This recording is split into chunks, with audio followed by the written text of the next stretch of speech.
Assalamualaikum warahmatullahi wabarakatuh. Saudara-saudara sekalian, ketemu lagi dengan saya Yulian Rahmat dalam mata kuliah Hukum Organisasi Internasional. Pada pertemuan ke-9 ini, kita akan mendiskusikan tentang penggolongan organisasi internasional. Adapun materi pertemuan hari ini adalah kriteria penggolongan dan macam-macamnya, yang meliputi penggolongan berdasarkan kriteria siapa yang menjadi anggota organisasi, kriteria sistem keanggotaan organisasi, kriteria sifat atau kedudukan organisasi, dan kriteria fungsi, kriteria tujuan, serta kriteria bentuk dan pola kerjasama organisasi internasional. Baiklah saudara sekalian, untuk mengawali perkuliahan kita, marilah kita lafazkan basmalah bersama-sama. Bismillahirrahmanirrahim. Kita mulai yang pertama dengan penggolongan organisasi berdasarkan kriteria siapa yang menjadi anggota organisasi internasional.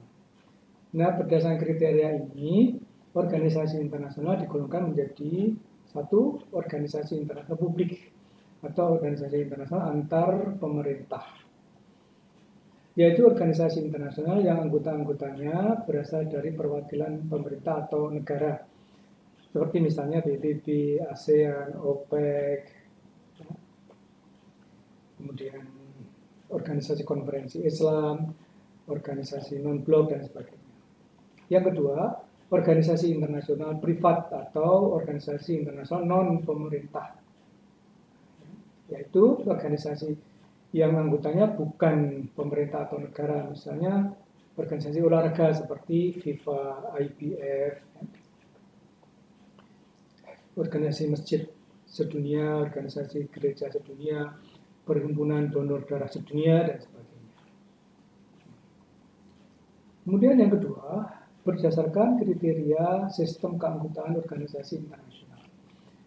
Berdasarkan kriteria ini, organisasi internasional digolongkan menjadi satu organisasi internasional universal, yaitu organisasi yang sistem keanggotaannya terbuka bagi siapa saja tanpa ada pembatasan apapun, baik itu wilayah, fungsi, dan sebagainya, seperti PBB, ya, WTO, dan sebagainya.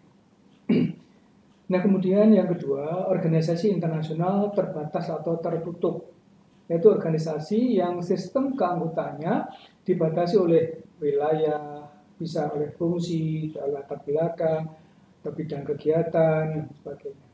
Contohnya yang dibatasi wilayah, misalnya ASEAN, Masyarakat Ekonomi Eropa, Organisasi Kesatuan Negara Afrika, Organisasi Negara-Negara Amerika. Kemudian yang dibatasi oleh fungsi, misalnya ada OPEC, ada NATO, fungsi pertahanan. Kemudian yang dibatasi oleh latar belakang, misalnya Commonwealth, misalnya Commonwealth, ya. Jadi organisasi negara-negara bersama Inggris, bekas jajahan Inggris. Ya. Kemudian yang dibatasi oleh bidang kegiatan, misalnya WHO, bidang kegiatannya kesehatan, kemudian UNEP, bidang kesehatannya lingkungan, ITO, telekomunikasi, FAO, pertanian, dan sebagainya. Nah, kemudian berdasarkan kedudukan atau sifat. Berdasarkan kriteria ini, organisasi internasional digolongkan menjadi satu organisasi antar pemerintah, yaitu organisasi yang kedudukannya setara dengan kedudukan negara-negara anggotanya. Jadi tidak berada di atas kedudukan anggota. Ya. PBB, ASEAN, OAS, WHO, itu semuanya setara dengan negara anggotanya. Nah, PBB tidak di atas anggota-anggotanya. Ya. Jadi kedaulatan masih ada dimiliki oleh anggota-anggota negara-negara anggotanya. Nah, yang kedua, organisasi supranasional, yaitu organisasi yang berkedudukan di atas negara-negara anggotanya. Jadi ini rakyat di dalam negara ini langsung tunduk pada organisasi.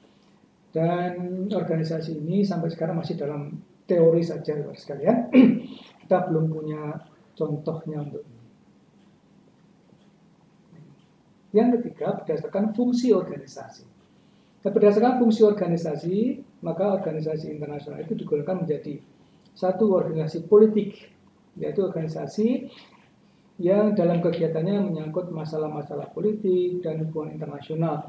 Dan ini fungsinya banyak, tidak cuma satu ya. Ada politik, ada ekonomi, dan sebagainya. Misalnya PBB, ASEAN, dan sebagainya. Yang kedua, organisasi administratif organization, itu organisasi yang sepenuhnya hanya melaksanakan kegiatan teknis secara administratif saja.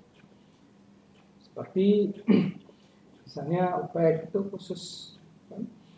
Kemudian ICRC, ICAO misalnya, ya, International Civil Aviation Organization, ya, organisasi penerbangan sipil internasional, Palang Merah Internasional, ya, teknis administratif. Yang ketiga, organisasi peradilan. Ya. Ini organisasi yang mempunyai fungsi khusus, yaitu fungsi peradilan. Misalnya Mahkamah Internasional atau International Criminal Court, Mahkamah Pidana Internasional. Nah, berdasarkan tujuan sekarang. Berdasarkan tujuan, organisasi internasional digolongkan menjadi organisasi internasional umum, artinya tujuannya banyak, tidak cuma satu. PBB itu punya tujuan banyak. Ya perdamaian, ya ekonomi, ya hukum, ya macam-macam. Kemudian yang kedua, organisasi yang khusus, yang tujuannya hanya tertentu saja. Misalnya OPEC, itu tujuannya khusus untuk mengendalikan harga minyak, kemudian membatasi ekspor minyak dan sebagainya. Jadi khusus seperti UNESCO bidang pendidikan, kemudian UNICEF, kemudian ILO di bidang buruh, WHO di bidang kesehatan. Nah itu fungsi-fungsinya atau tujuannya khusus. Nah, berdasarkan bentuk dan pola kerjasama organisasi internasional itu digolongkan menjadi organisasi kerjasama pertahanan. Jadi ada NATO, SEATO, Wakta, WAPEC misalnya. Itu organisasi yang mempunyai bentuk kerjasama pertahanan keamanan.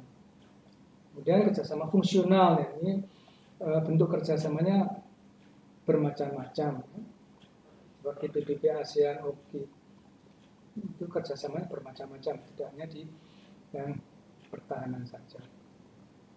Nah itulah saudara sekalian materi kita tentang penggolongan organisasi internasional berdasarkan beberapa kriteria tadi, yaitu kriteria siapa yang menjadi anggotanya, sistem keanggotaannya, sifat kedudukannya, fungsinya, bidang kerjanya, dan sebagainya. Dan apabila ada pertanyaan atau hal yang membutuhkan penjelasan lebih lanjut, bisa disampaikan pada pertemuan tatap muka berikutnya. Terima kasih atas perhatian Anda sekalian. Marilah kita akhiri kuliah ini dengan melafazkan hamdalah bersama-sama. Alhamdulillahirabbil alamin. Assalamualaikum warahmatullahi wabarakatuh.